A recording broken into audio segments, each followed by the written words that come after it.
Салам достор, каналыма кош келиңиздер. Бүгүн сиздер менен компоттун эң оңой жана бат жабылуучу жолу менен бөлүшүп кетейин деп турам. Ошону менен бирге эле аябай даамдуу. Кеттик анда.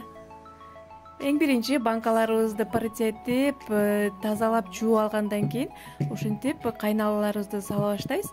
Мен бүгүн кайнал менен өрүктөн компот жабайын деп турам. Андан кийин бул жерде өрүктү салып, бир банкага көз болжол менен 4-5 штуктан салсаңыздар болот.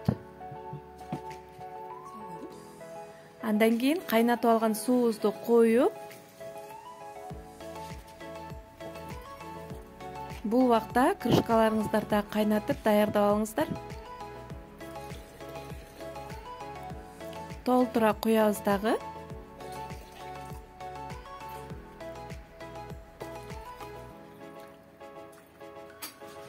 Кайнатып алган, тазалап алган крышкабызды үстүн жаап, бир 10 минутага кое турабыз.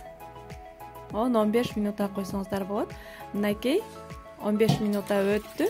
Андан кийин суусун куюп алабыз кастрюлябызга.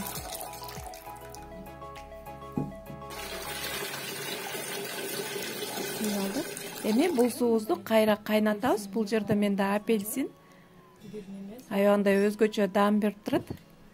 Бирден дана, бирден кесим салып, кайнатып алган суубузду кайра эле куябыз. Башка суу кошпойбуз. Бул экинчи жолкусу. Үстүн кайрадан жаап, дагы 10 минута кое турабыз. 10 минута өттү. Эми кайра суусун куюп алабыз кастрюлябызга. Ушул сууну эле кайра кайнатабыз. Андан кийин шекер. Мен ушундай кружка менен өтө толтурбай салам. Бардыгын подробно алдына жазып кетем. Мынакей. Эми кайнап чыккан суубузду кайра ушинтип куюп, толтуруп, үстүн жаап,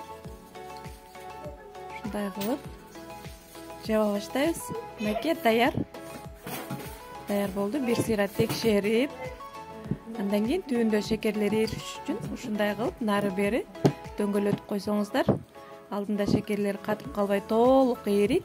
Же болбосо ушундай кылып астын үстүн кылып көмтөрүп коюңуздар.